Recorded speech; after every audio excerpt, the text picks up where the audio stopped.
Washington, even if FBI agents discover classified information on a newly seized laptop, Hillary Clinton is unlikely to face criminal charges, according to legal experts and former federal prosecutors.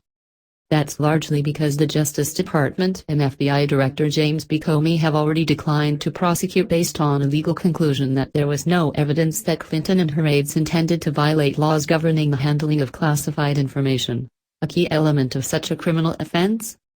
To change the calculus, the FBI would have to find correspondence that clearly demonstrates Clinton or her aides knowingly broke the law, exchanged materials they knew to be classified, or attempted to interfere with the investigation by withholding or destroying evidence, according to former federal prosecutors and legal scholars. Such an email itself would have to be one of those things you would be saying, "I can't believe you wrote that down," said Roscoe Howard Jr., a former federal prosecutor and U.S. Attorney for the District of Columbia during the George W. Bush administration. "I would be shocked if they found such a thing." The chances of the Bureau missing such evidence after what Comey had described as a comprehensive inquiry would appear to be slight, former prosecutors said.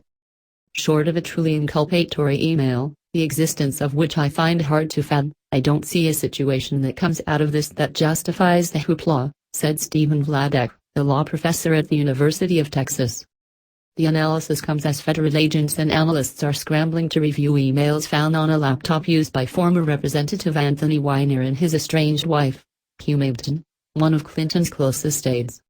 Agents came across Mabton's correspondence while searching the computer for evidence that the disgraced former lawmaker may have violated federal laws when exchanging sexually explicit messages with a 15-year-old girl. During its nearly year-long probe, the FBI interviewed dozens of witnesses, conducted forensic tests and examined tens of thousands of messages that passed through the private email server used by Clinton and some of her aides while she was Secretary of State. In the end, agents uncovered classified information in 193 emails that were part of 81 email chains, though none of the emails was marked with a classified header.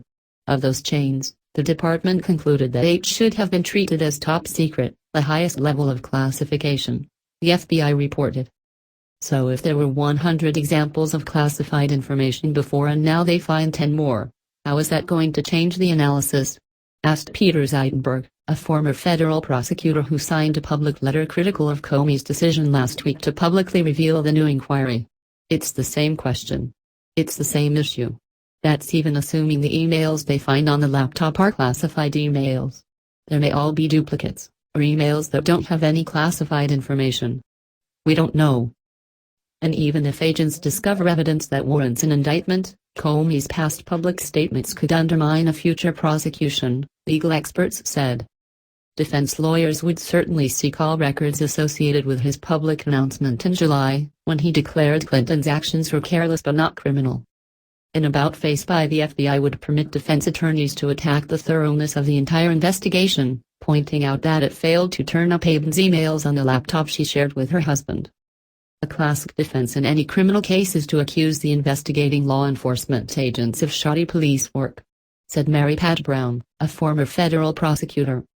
When there are inconsistencies in the evidence itself, or any delays or missteps in collecting evidence, the government's case is vulnerable to attack.